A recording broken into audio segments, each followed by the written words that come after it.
buscan información para complementar lo que corresponde a las muestras sobre todo, ¿no? Y los afloramientos. Entonces vamos a completar el día de hoy con las rocas metamórficas. Un momentito, por favor.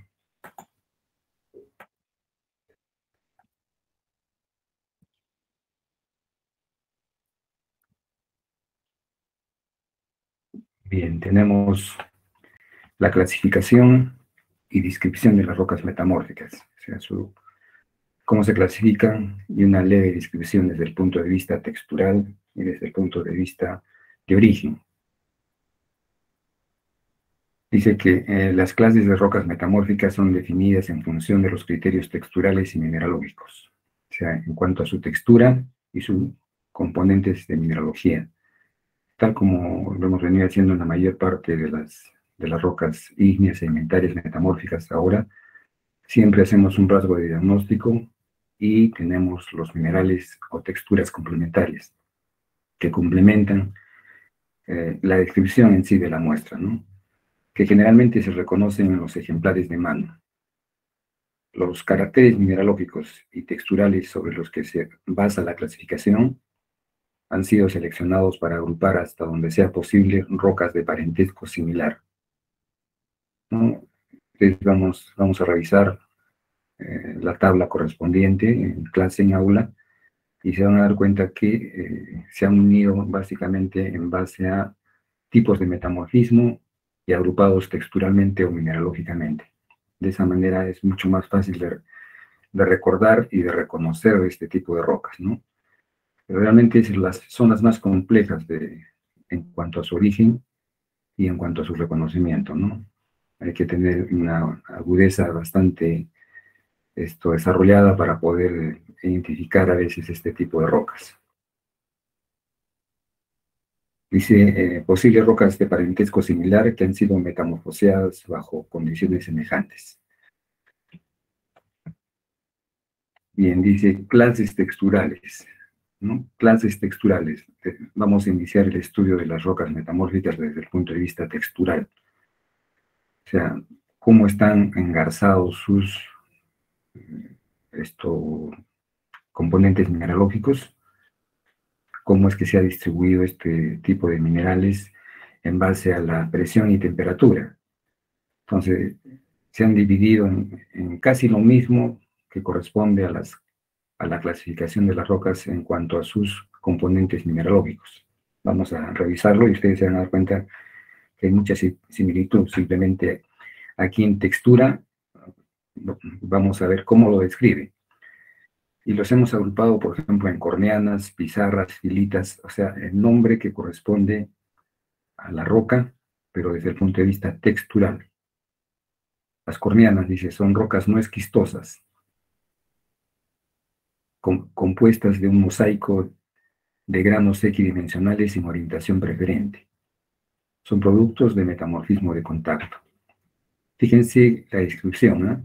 Es textural, no esquistosas, textura, compuestas de un mosaico de granos equidimensionales, casi de la misma dimensión, no orientados, no tienen una orientación definida y que son productos de metamorfismo de contacto, las corneanas. ¿Cuáles son las corneanas? Los hornblends. Los hornblends, la cuarcita, el mármol y todas esas rocas son clasificadas como corneanas, pero exclusivamente hay una denominada corneana, ¿no? Viene de cuerno, por su dureza. Entonces ahí están clasificados los hornblends, por ejemplo. Las pizarras son rocas metamórficas de grano fino con esquistosidad planar. Nos está definiendo la textura, más no la mineralogía, ¿no? Dice, esquistosidad planar perfecta. Generalmente los minerales no pueden ser determinados megascópicamente. Son productos de metamorfismo regional, de limolita, lutita y otros elementos plásticos de grano fino. Entonces nos define cómo es el tipo de grano, cómo se manifiesta. Son esquistosas, dice planar perfecta.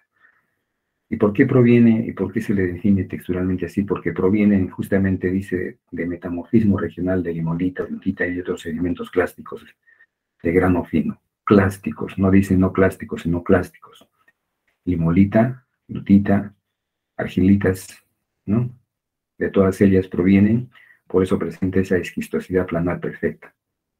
Las filitas son rocas esquistosas, dice, de grano fino, algunas veces con bandeamiento. La superficie de esquistosidad tiene un viso lustroso, emitido por la mica, la moscovita y clorita.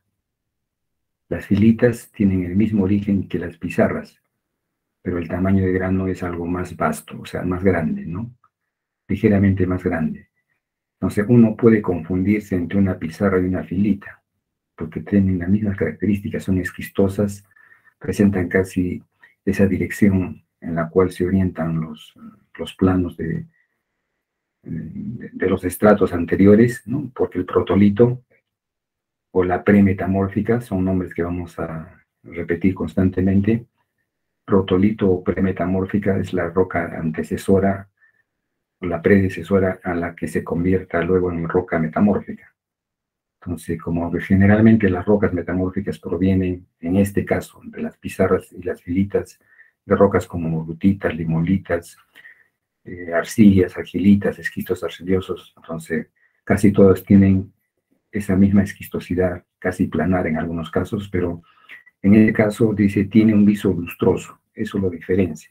¿Y por qué tiene el viso lustroso? Porque tiene muscovita y clorita.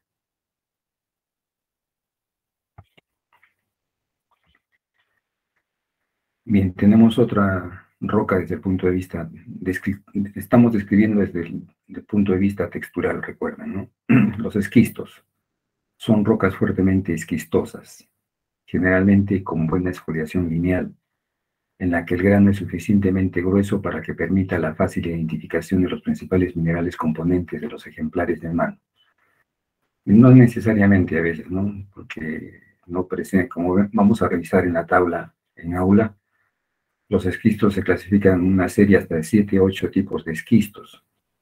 Por eso cuando ustedes describan el esquisto, no solamente se dedican a hacer un solo esquisto, no esquisto de muscovita, esquisto de talco, esquisto de estaurolita, en fin, vamos a ver una cantidad de variedades de esquistos. Simplemente se le llama esquisto con su acompañante mineral. Eso lo define, pero en general el esquisto es uno solo. Y lo tienen acá descrito desde el punto de vista textural. Dice que permite la fácil identificación de los principales minerales componentes de los ejemplares de mano. Los minerales micáceos, o sea, las micas, son abundantes y su orientación subparalela, no paralela, sino por debajo, o sea, no es perfectamente paralela, hace que la esquistosidad sea muy conspicua. Es producto de metamorfismo regional por dislocación de asiento profundo. Hemos visto que alto, bajo, mediano y alto grado, ¿no es cierto? Conforme va profundizándose y conforme se tiene una temperatura creciente, tenemos este producto de metamorfismo regional por dislocación. Disloque, rotura. ¿De qué se rompe? La corteza. De asiento profundo, de mucha profundidad, ¿no? Casi todos los esquistos, salvo el gneiss, que es el más profundo, ¿no? Luego tenemos las anfibolitas, de hecho, de paso de que es una roca muy difícil a veces de obtener o de tener, no lo tenemos en el laboratorio tampoco. Son rocas metamórficas de grano medio a grueso, compuestas especialmente de horblenda y plagioclases. Por eso distinguimos, ¿no? Porque se confunden con el resto de rocas que estamos describiendo. Pero esta es exclusiva porque tiene compuesta de horblenda y plagioclases.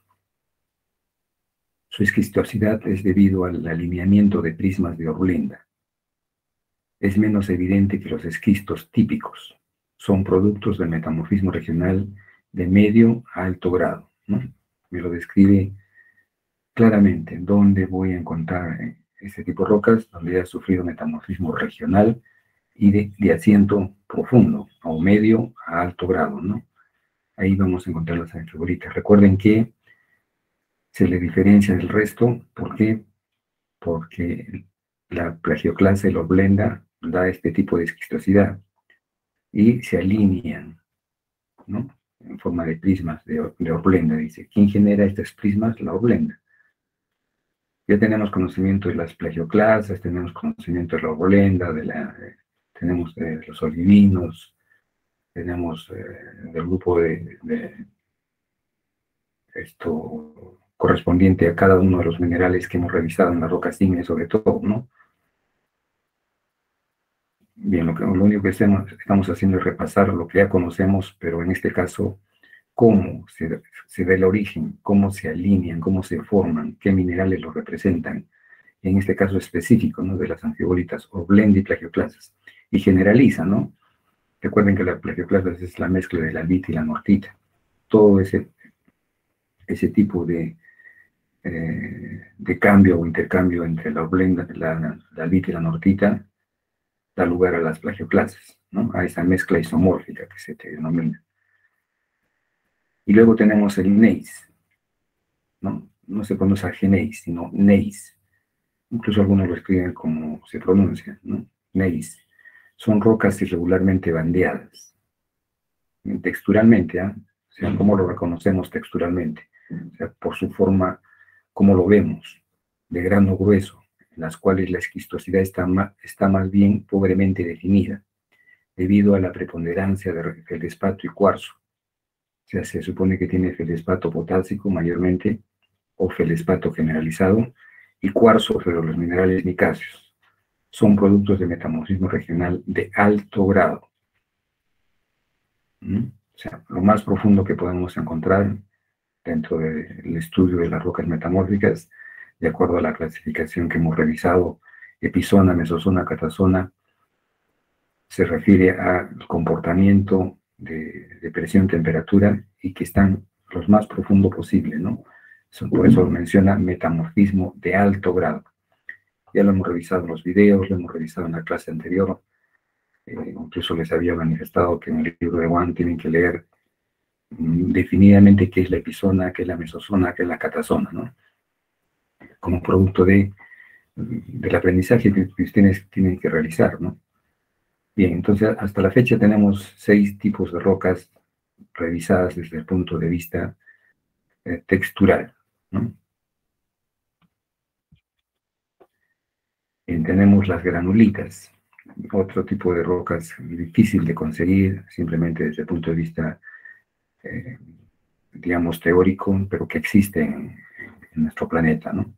Son rocas metamórficas de gran uniforme, que carecen de minerales micáceos, o anfíboles. ¿Cuáles son los anfíboles? La orblenda, ¿no? Por lo que no son evidentemente esquistosas. Si la foliación está presente, al alineamiento paralelo de lentes planos de cuarzo y feldespatos, o ambos, son productos de metamorfismo regional del más alto grado. Se confunden, como ven ustedes, con las anteriores, ¿no? Con las anfibolitas, las granulitas y algunos esquistos. Simplemente esto hay que tener una agudeza para poder determinar en algunos casos o simplemente llevarlo a su análisis. Pero manifiestamente gran parte de las rocas que les voy a mostrar en gabinete son las más conspicuas, las más abundantes, digamos, en lo que se refiere al conocimiento de las rocas metamórficas. Luego tenemos el mármol. Miren que aquí no está porque foliada, no está esa clasificación. Está mezclado todo desde el punto de vista textural. Dice rocas metamórficas que provienen de la caliza o dolomita, ¿no? La esquistosidad está controlada por el alineamiento subparalelo de granos lentoides, generalmente débiles, excepto en tipos micáceos o tremolíticos, ¿no? La tremolita es un mineral característico en estos casos, pero sabemos que los mármoles, su roca protolito o sus predecesoras son las calizas o las dolomitas, por eso dice es una roca metamórfica producto del protolito de la caliza o de la dolomita. Esos son los antecesores. Y como producto de origen de las calizas ya los hemos revisado, ¿no? Justamente nos estamos terminando de revisar las 9 críticas, y en ella está la caliza y la dolomita, que son de origen mayormente químico, bioquímico y orgánico. Ya tienen diferentes tipos de origen en este caso, y a partir de ahí las describimos como producto textural. O sea, ¿qué vemos como textura?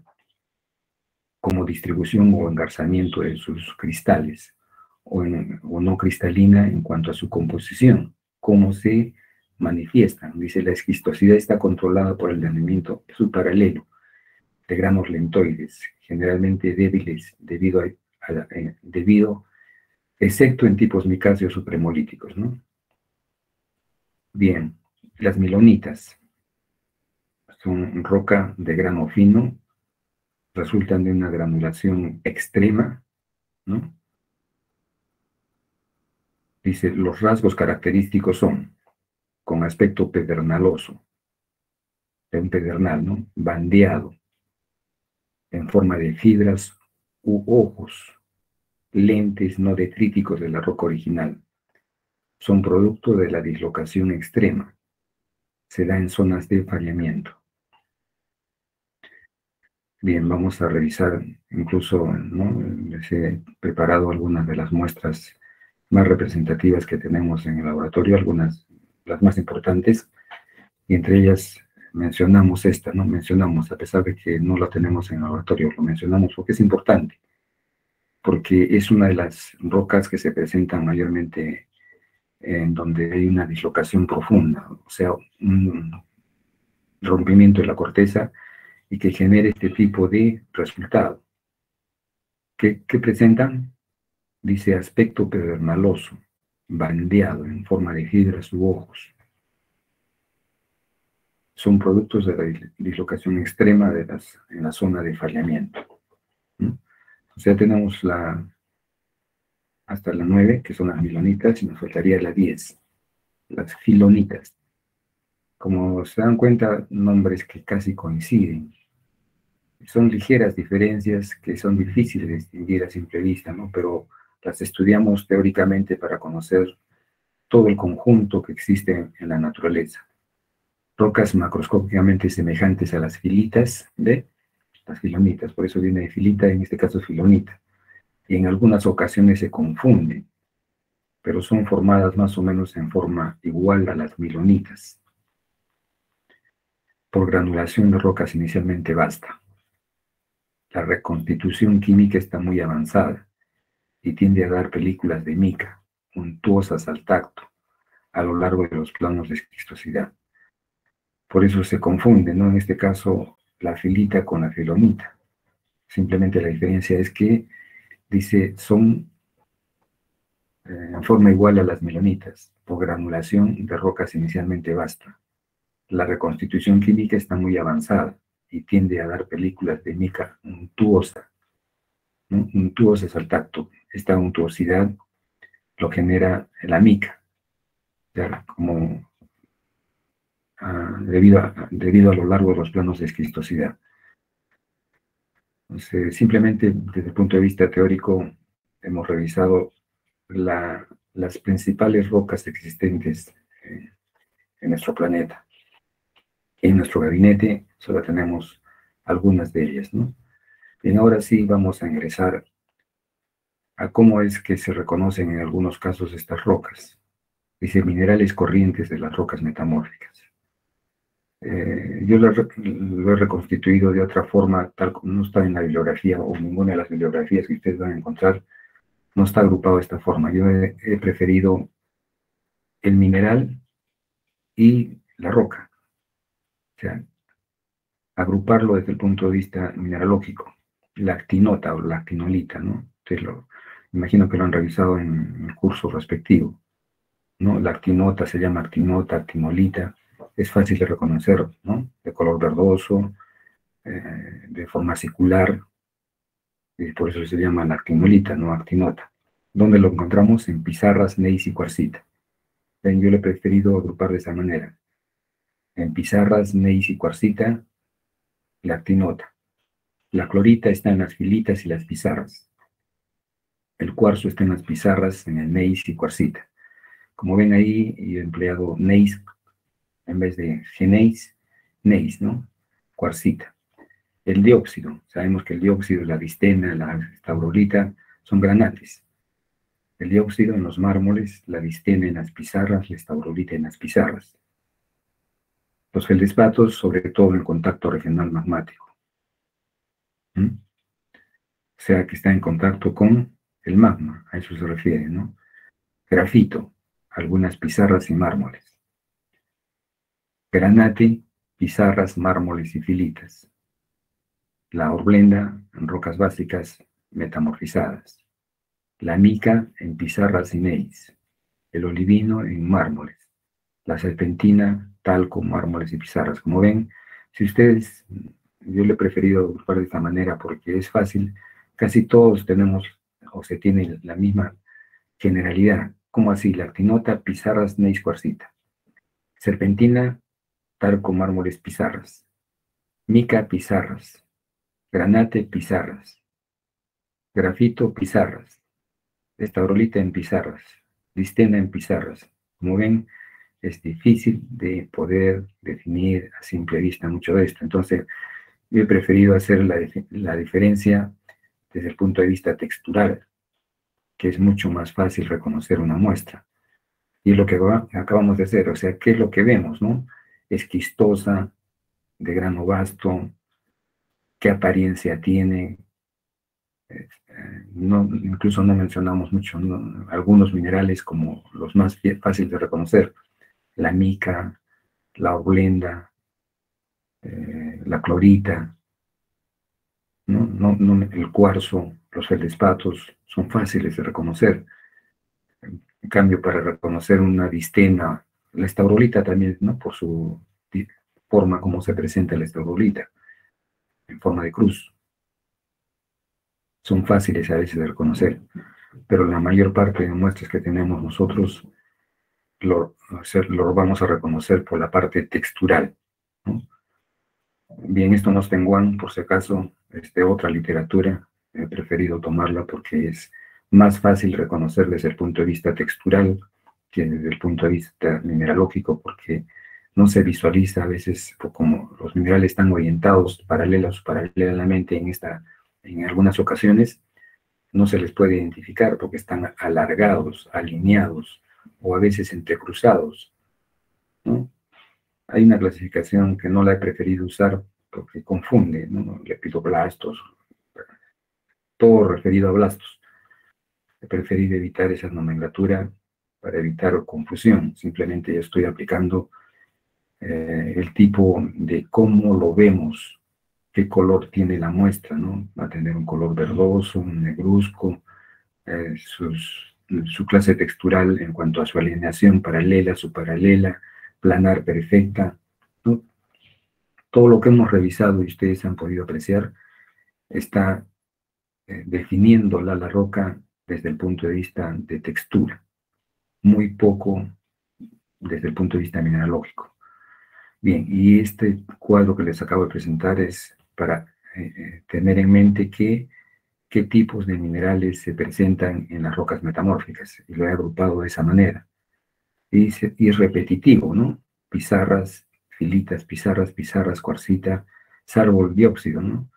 El resto, mayormente pizarras, que significa que la mayor cantidad de rocas metamórficas, los esquistos, las pizarras, las cuarcitas, los mármoles, el gneiss, que hay dos tipos de gneiss, lo vamos a revisar en laboratorio, pero generalmente se le define al gneiss bajo una sola condición, ¿no? Como lo hemos revisado, la característica del gneiss, como en bandas, dice, ¿no? Está bandeado, y bandeado debido a qué? A los feldespatos, al feldespato potásico y algunas plagioclases, que se han distribuido de tal manera por decantación, digamos así, ¿no? Entre comillas, por precipitación, y se han generado este tipo de bandeamientos. Y vamos a revisarlo ahora en un par de videos pequeñitos, un poco más para recordar esta condición, por qué bandeado, por qué no bandeado, por qué agrupado en deformación de las rocas, en agrupamiento de algunos minerales distribuidos, alargados, alineados, formando una condición específica de direccionamiento de los blastos, ¿no? O de en este caso, de los minerales que corresponden a lo que estamos visualizando acá, ¿no? El cuarzo, la dióxido de estena, que son mayormente algunas variedades de granates o de minerales, ¿no? Que los han revisado en el curso de mineralogía, pero que a veces son difíciles de reconocer porque están aplastados, están direccionados. Simplemente reconocemos la parte textural. Bien, vamos a pasar ahora a una breve descripción de algunas rocas metamorfizadas. Descripción desde el punto de vista no textural, ya mucho más compleja, ¿no? Pizarra, mármol, cuarcita, ustedes van a ver, aparte de la descripción, se entremezcla, ¿no? La parte de mineralogía con la parte textural, completando lo anterior. Por ejemplo, las pizarras, que dice que son lutitas, arcillas metamorfizadas. Generalmente son de color gris azulado, a veces verdes a rojizas. O sea, tenemos una gama de rocas en el campo. Su estructura en hojas fácilmente esfoliables, las hace utilizadas para cubiertas de las edificaciones desde épocas memoriales. O sea, la parte de mezcla estructural, mezcla mineralógica, y un poco de su uso. Colores mayormente, ¿no? Son de color gris, de color azul, gris azulado, verdes, rojizos. Hay una infinidad de colores, no solamente estos en cuanto a la pizarra. ¿Cómo lo distinguimos? Su estructura en hojas, que es prácticamente la textura, ¿no? Viéndola estructuralmente en campo, ¿no? Sabemos que es el cerro, como lo vemos. Dice que su estructura en hojas fácilmente esfoliables, en conjunto. Texturalmente lo vemos planar, perfecto. Los mármoles son rocas calizas recristalizadas, normalmente de color blanco, pero también dice que están veteadas o coloreadas de rojo, amarillo, negro, verde, a causa de óxidos de hierro, carbono y la serpentina. Sabemos que los mármoles se utilizan mayormente para enchapes, ¿no? Y esos veteados que ustedes ven, se le corta, se le pule la roca y da esa característica vistosa, ¿no? O sea, y los colores que toman, ¿por qué? Óxido de hierro, carbono, serpentina, algunos óxidos de cobre, etcétera, ¿no? O sea, son contaminantes que le han dado esta característica o esta coloración, pero en realidad ¿qué son? Son calizas recristalizadas. Algunas de las muestras que tenemos en el laboratorio incluso no han llegado a ser mármol, están en una etapa intermedia y se puede ver claramente, ¿no? Que no ha pasado de caliza a mármol directamente, sino está en una etapa intermedia. Entonces, una caliza marmolizada. No recibe todavía el nombre de mármol, ¿no? Bien. Y la cuarcita. Sabemos que la cuarcita existe abundantemente en esta zona. Tenemos abundancia relativa, ¿no? Y ayer justamente estábamos en el laboratorio y vinieron algunas de nuestras autoridades para que de manera apresurada querían que se le reconozca, ¿no? Es lo que hicimos de manera rápida. Y era una cuarcita, ¿no? Una cuarcita muy limpia, casi de componente más del 95% de pureza de sílice. Entonces, ¿de dónde proviene la cuarcita? De la arenisca cuarzosa. Es el protolito. ¿Cómo lo reconocemos? Dice, son areniscas metamorfizadas y recristalizadas. Utiliza la palabra metamorfizada. ¿Por qué? Porque es un producto, ¿no? Es un proceso que ha sufrido. Y recristalizada, ¿por qué? Porque se han reorientado sus gránulos, sus cristales. ¿Cristales de qué? De sílice o de cuarzo. Se ha recristalizado, se ha reordenado, se ha compactado. Por eso dice, de modo que la roca se rompe a través de los cristales. Lo que les decía, ¿no? Por en medio del cristal, el cuarzo se rompe. No como la arenisca que se particiona a través de, al borde, ¿no? Por el borde de los componentes. Aquí no. Es tan compacta, tan recristalizada, que se rompe a partir o por el medio del grano.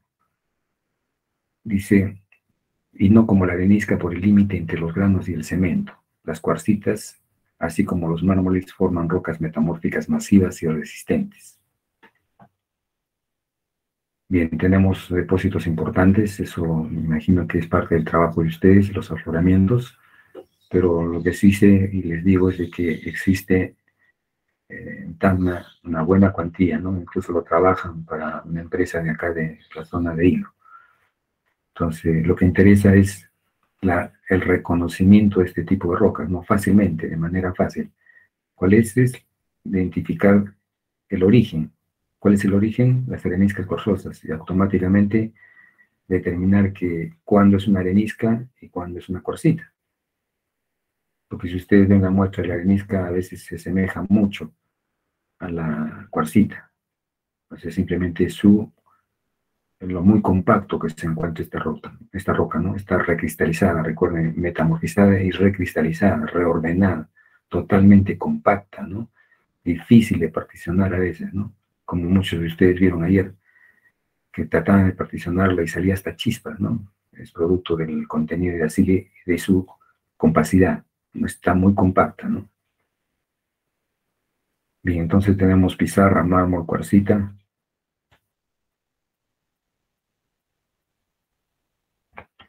Las corneanas, 4 filitas, 5 y gneiss. Las corneanas dice que son arcillas o lutitas metamorfizadas con el contacto de rocas magmáticas. La estructura de la roca precedente de la roca sedimentaria puede ser sustituida. O sea, se refiere a que la estructura, el alineamiento, el ordenamiento que teníamos se pierde totalmente, ¿no? Puede ser sustituida totalmente, pero sabemos que son arcillas o lutitas metamorfizadas. ¿Por qué? Por el contacto con rocas magmáticas. ¿Dónde se da lugar entonces las corneanas? Si son de contacto, mayormente en este tipo de aureolas que hemos visto en los videos, hemos explicado en cuadros y lo hemos explicado preferentemente el contacto regional, cómo se da, cómo se origina, qué es una aureola, qué minerales se forman en la aureola, hasta yacimientos se han formado o tenemos importantes yacimientos formados de esta naturaleza. Bien, la filita. Recuerden que el nombre que se le ha dado textural casi representa o se representa bajo el mismo nombre como roca ya. Filita, lutita cristalina microgranulada, de color grisáceo, claro o oscuro, de brillo sedoso, compuesto de SiO2 y cerucita. Se origina por metamorfismo regional de bajo grado, de rocas arcillosas. Se ha descrito color, no, por qué su brillo sedoso, ¿no? Compuesta de micas. La cerucita es una variedad de una mica, ¿no? Por alteración se convierte en cerucita. Se origina por metamorfismo regional de bajo grado de rocas arcillosas, como lo vamos a revisar en las tablas. Y el gneiss puede ser sencillamente granito metamorfizado, también rocas metamórficas mucho más complejas de origen sedimentario. El gneiss es la roca más compleja dentro del conjunto de las rocas metamórficas. ¿Por qué? Porque lo estamos describiendo. Puede ser un granito, dice, ¿no? Hay la teoría de la granitización. Se cree que los gneiss son granitos metamorfizados. Por eso que dice que también rocas metamórficas mucho más complejas de origen sedimentario. Y ustedes van a ver en la tabla cuando se enumera 1, 2, 3, 4 o 5. ¿Qué significa? Esos números significan que la roca premetamórfica o el protolito puede haber sido cualquiera de las rocas de las que hemos estudiado. Cualesquiera.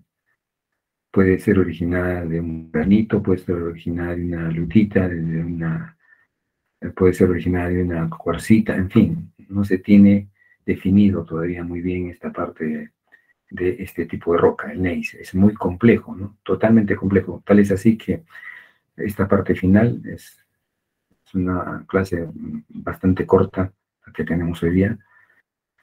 Los agrupa desde el punto de vista, como ven, van ustedes a ver, por su composición mineralógica, dice. ¿De quién? De los componentes del gneiss.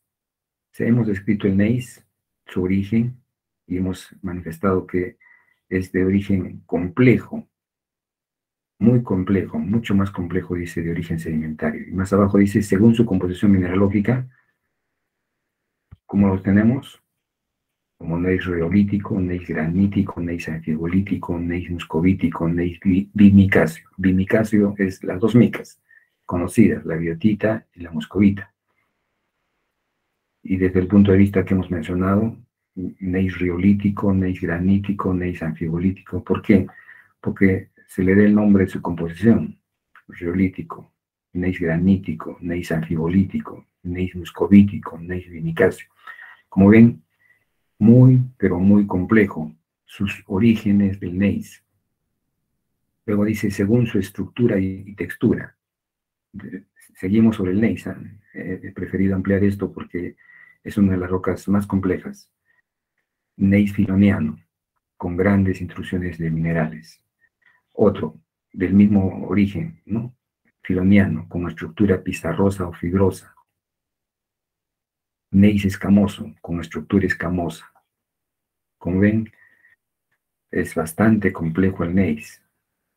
Tenemos muestras regular de este tipo de roca y van a ver algunas diferenciaciones con respecto a lo que estamos mencionando. Un poco por su textura, mayormente que es lo reconocemos, y por su parte mineralógica, o por su origen. Según su origen, ¿cómo lo clasificamos? Ortogneiss, dice que el gneiss es ortogneiss por su origen, formado bajo presión a partir de rocas profundas, ¿no? Por su origen la denominamos un ortogneiss. ¿Por qué? Por esa condición. Paragneiss, formada de rocas arcillosas. Metagneiss, formado de sedimentos, sedimentos penetrados de soluciones graníticas. Cuando hablamos de soluciones graníticas hablamos de intrusiones, ¿no? Cualquiera de ellas, pero de tipo ácido, granítica, ¿no? Metagneiss. Entonces tenemos ortogneiss, paragneiss, metagneiss, por su origen. Si hacemos en contexto todo lo que hemos revisado de cada una de las rocas, esta es la más compleja. Por eso estoy ampliando un poco el conocimiento de esto, porque van a encontrar en la bibliografía muchos de estos nombres y de repente no han sabido explicarse, ¿no? ¿Cómo es esto, no? Entonces ellos lo clasifican, como hemos visto en la anterior diapositiva, incluso en la anterior, dice por su composición mineralógica, lo que ven ustedes, por su textura, filoniano, gneiss escamoso, por su origen, ortogneiss, paragneiss, metagneiss. Y finalmente dice, se tiene otros tipos de rocas metamórficas que solo nombraremos, ¿no? Simplemente, incluso si ustedes gustan, lo describen, ya muchos deben estar trabajando en lo que corresponde para la próxima semana esta elaboración, porque es parte del laboratorio y es la última nota que corresponde a este curso. Desde el punto de vista del laboratorio, granulita, charnoquita, eclogita, etcétera, etcétera. Hay una serie de nombres más con respecto a las rocas metamórficas. Se imaginan lo complejo que es simplemente el gneiss. Yo he querido demostrar solamente con el gneiss lo complejo que es determinar su textura, su estructura, su origen, su mineralogía. Es bastante complejo, ¿no? Entonces lo que se hace es el estudio petrográfico, y que aún así a veces no se puede llegar al origen mismo de la roca predecesora o protolito. Tan así de confuso es, ¿no? Por eso les decía, incluso hay la teoría de la granitización, que a partir del granito se ha transformado en este tipo de roca metamórfica, en gneiss, y eso no está demostrado todavía, ¿no? Es una teoría, pero sí podemos hacer una clasificación tal como les muestro, por su origen, por su estructura, por su textura, por su composición mineralógica. Bien, señores, hasta aquí corresponde la clase de hoy día. Vamos a presentar algunas de las rocas que he seleccionado solamente como vista para ayudarlos en el trabajo, ¿no? Porque muchos de ustedes confunden a veces la parte de bibliografía de las web, en donde confunden mucho más que uno aprende y se confunde. Entonces prefiero darles algunos alcances de la clasificación de las rocas principales que vamos a revisar en laboratorio. No sé si hay preguntas, señores, con respecto a esto. he tratado el tema con mucha suavidad, no, no profundizando mucho con respecto a algunos de los tipos de clasificación, ¿no? Tomando de carácter mucho más claro y simple, ¿no? Bien, señores, no hay preguntas, siguen durmiendo, seguro. Bien, un momentito, por favor.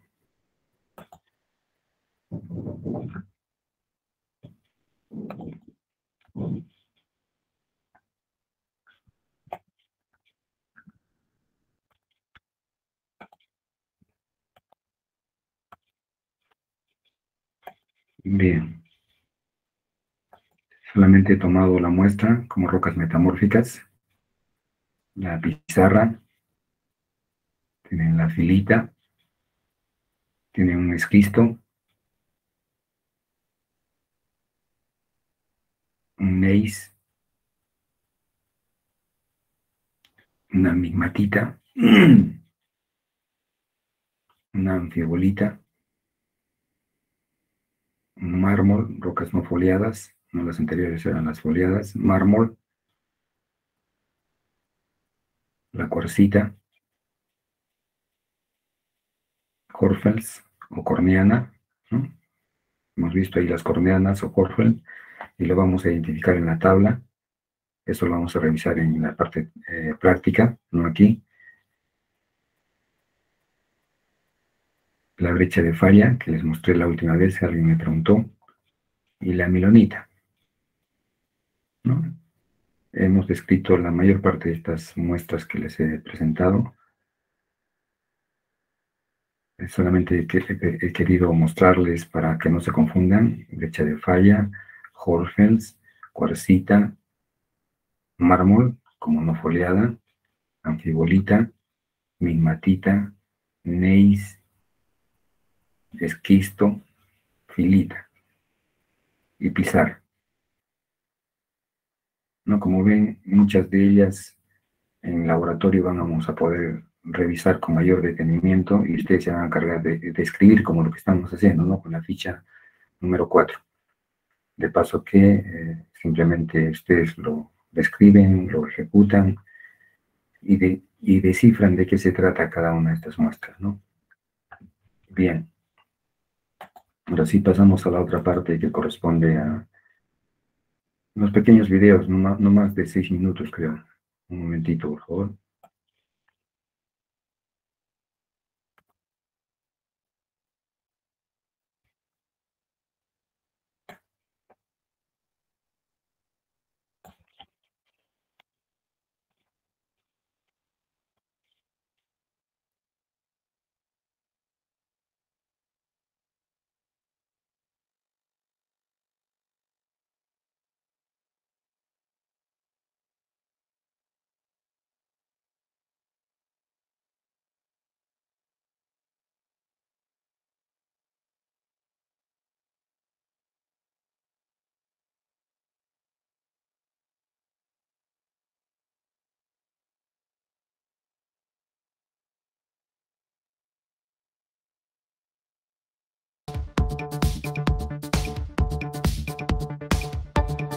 Hola, ¿qué tal amigos? Bienvenidos de nuevo a su canal Geología Activa. Para los que no me conocen, yo soy el ingeniero Luis Montilva y el día de hoy les voy a hablar de un tema relacionado con las rocas metamórficas, los minerales índice. Comencemos. Para comenzar a hablar de los minerales índice, debemos tener claro qué son los minerales. Los minerales se conocen como cualquier sólido inorgánico que se origina de manera natural y que posee una estructura interna ordenada y una composición química definida. Si quieres aprender más sobre los minerales formadores de roca, sus propiedades y clasificación, aquí arriba en las tarjetas les dejo mi video para que vayan a verlo. Otro concepto que deben tener claro es el de las rocas metamórficas y las zonas de metamorfismo. Las rocas metamórficas son aquellas que se generan por la transformación de otras rocas ya existentes, producto del metamorfismo. Recordemos que el metamorfismo produce muchos cambios en las rocas, entre ellos aumento en su densidad, transformación y distribución de los minerales. Si quieren conocer aún más de las rocas metamórficas, aquí arriba en las tarjetas les dejo mi video sobre ellas. Por último, las zonas afectadas por el metamorfismo suelen existir variaciones significativas en la mineralogía y textura de las rocas metamórficas.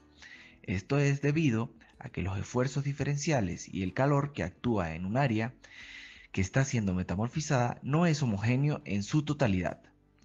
Por tanto, en algunos lugares donde el esfuerzo es mayor, encontraremos minerales característicos de zonas con alta presión. Por otro lado, en zonas donde la temperatura es mayor, se van a encontrar minerales característicos de altas temperaturas. A esto es lo que le llamamos minerales índice. Son aquellos minerales que van apareciendo y siendo estables a condiciones de temperatura y presión cada vez mayor. Todo esto se los voy a explicar a continuación y mucho mejor. Este gráfico explica muy bien los cambios mineralógicos dependiendo del grado de metamorfismo en el que se encuentren las rocas. Este gráfico explica la transición mineralógica del metamorfismo regional en lutitas. Si aún no saben qué son las lutitas, aquí les dejo mi video sobre rocas sedimentarias. Primero, debemos saber que el aumento del grado de metamorfismo va en la dirección de esta flecha. Teniendo en cuenta que a partir de los 200 grados centígrados aproximadamente comienza el metamorfismo. Es decir, al llegar las rocas a esta temperatura comienza la transición entre cualquier tipo de roca a rocas metamórficas. El mineral característico que comienza a formarse a esta temperatura es la clorita. Por tanto, las rocas que contienen clorita, normalmente las pizarras, son conocidas como rocas metamórficas de bajo grado. Conforme aumenta el metamorfismo, el siguiente mineral que se forma es la moscovita, otro mineral del grupo de las micas. De igual manera, al aumentar el grado de metamorfismo, cambia la textura de las rocas, originándose las filitas. También cabe destacar que minerales como los feldespatos y el cuarzo se encuentran en cualquiera de las zonas de metamorfismo. Pueden encontrarse tanto en rocas metamórficas de muy bajo grado como también en rocas metamórficas de alto grado. Con el aumento de la temperatura se origina un mineral perteneciente a los silicatos oscuros o ferromagnesiano, denominado biotita. Si no conoces la clasificación de los minerales formadores de roca, aquí arriba en las tarjetas les dejo mi video para que lo vean. Junto con el aumento de la temperatura y la presión, el grado metamórfico aumenta también y se forman rocas metamórficas con textura esquistosa, denominadas esquistos. Bajo condiciones más extremas de presión y temperatura, las rocas metamórficas pueden contener granates y cristales de staurolita. La silimanita se forma solo en ambientes muy extremos, donde la temperatura supera los 600 grados centígrados, y las rocas que las contienen son consideradas de alto grado. Estas rocas son denominadas gneiss y poseen una textura bandeada. Por último, si la presión y la temperatura sigue avanzando, puede llegar al punto de fusión y convertirse en magma. Ya en este caso se hablarían de rocas ígneas. Si deseas ampliar tus conocimientos sobre las rocas ígneas, aquí arriba en las tarjetas les dejo un video sobre las rocas ígneas para que vayas a verlo. Si les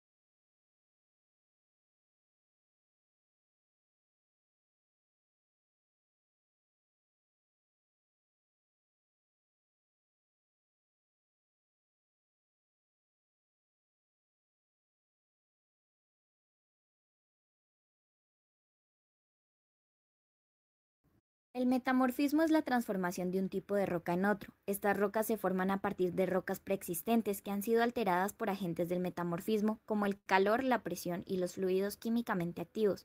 Durante el metamorfismo, el material permanece esencialmente sólido y los cambios que se producen en las rocas son texturales, así como mineralógicos. El metamorfismo se produce sea cuando una roca está en contacto con un magma, llamado metamorfismo de contacto térmico, cuando el agua caliente rica en iones circula a través de la roca, produciendo alteración química por un proceso llamado metamorfismo hidrotermal, o mayormente durante la formación de montañas, donde grandes volúmenes de rocas experimentan metamorfismo regional.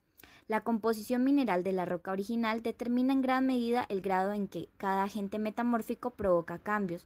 El calor es el agente más importante porque proporciona la energía que impulsa las reacciones químicas que inducen la recristalización de los minerales. La presión, como la temperatura, también aumenta con la profundidad. Cuando están sometidos a una presión de confinamiento, los minerales pueden recristalizar en formas más compactas. Durante la formación de montañas, las rocas están sometidas a un esfuerzo diferencial que tiende a acortarlas en dirección de la aplicación de la presión y a alargarlas en dirección perpendicular a esa fuerza. En profundidad, las rocas son calientes y dúctiles, lo cual explica su capacidad de deformarse y fluir cuando son sometidas a esfuerzos diferenciales. Los fluidos químicamente activos, casi siempre agua que contienen iones en disolución, también intensifican el proceso metamórfico, disolviendo minerales y contribuyendo a la migración y la precipitación de este material en otros lugares. El grado de metamorfismo se refleja en la textura y la mineralogía de las rocas metamórficas.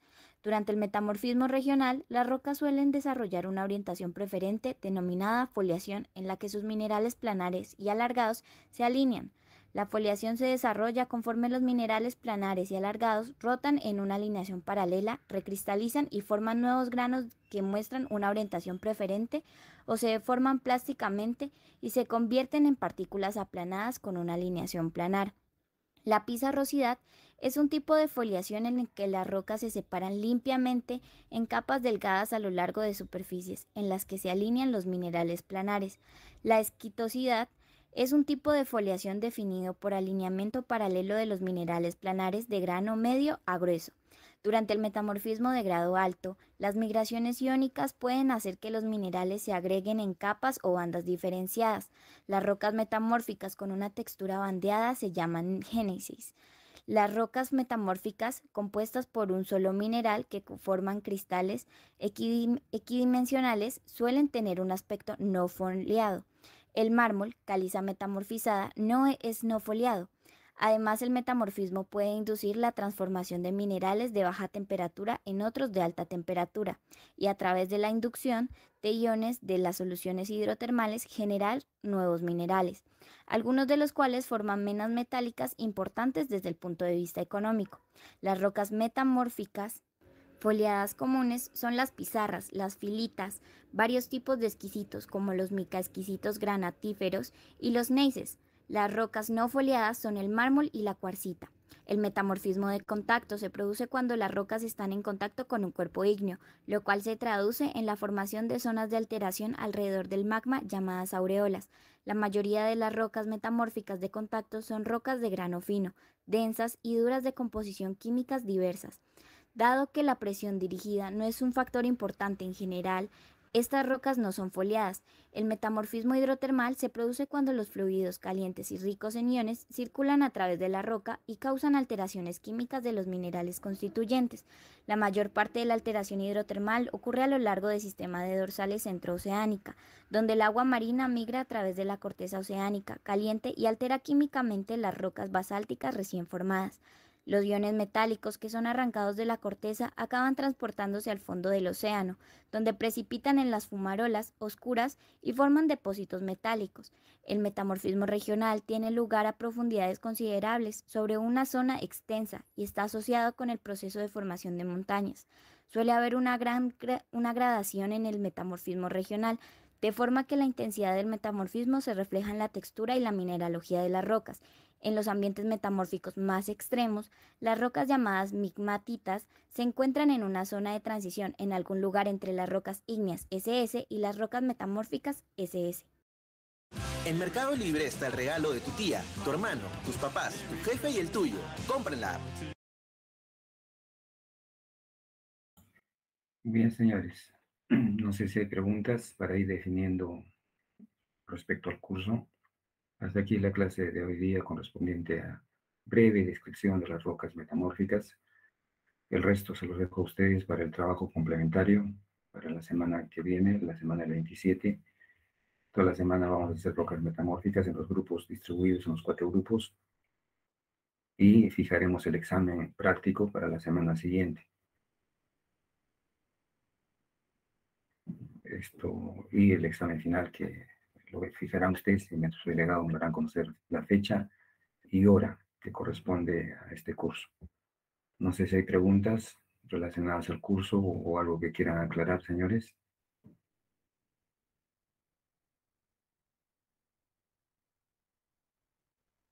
¿Preguntas? Bien, solamente hay 37 alumnos de 50 y tantos, ¿no? Eso significa que muchos han abandonado el curso siguiendo bien. Bien, esta es una de las maneras más difíciles de hacer clases, ¿no? No se sabe quién está durmiendo y quién está despierto. Bien, señores, preguntas, repito nuevamente, ¿alguna duda? En general, una consulta con respecto al examen práctico que se va a dar de esta segunda parte, ¿no? En cuanto a la práctica, ¿de qué rocas se va a hacer? ¿De las rocas sedimentarias o metamórficas? ¿O será de ambas la evaluación? De ambas. Todo lo que hemos visto en la segunda parte del curso, todo lo que es rocas ígneas fue evaluado, ¿no es cierto? Todo lo que es rocas ígneas fue evaluado. Falta las rocas sedimentarias clásticas, no clásticas y ahora vienen las metamórficas. Entonces, de las sedimentarias y metamórficas que falta evaluar, de ahí va a venir el examen práctico, el reconocimiento de esas muestras, ¿no? Yo evaluaré si son 2 o 3 muestras respectivas, ¿no? Tienen que ir con su ficha a la 3 y la 4 para hacer la descripción de sus muestras, ¿no? ¿Algo más, señores?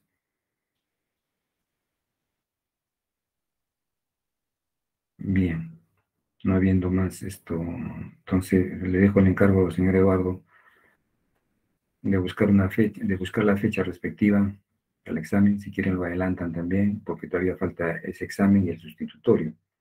No, me parece que va a haber bastantes en el sustitutorio. Y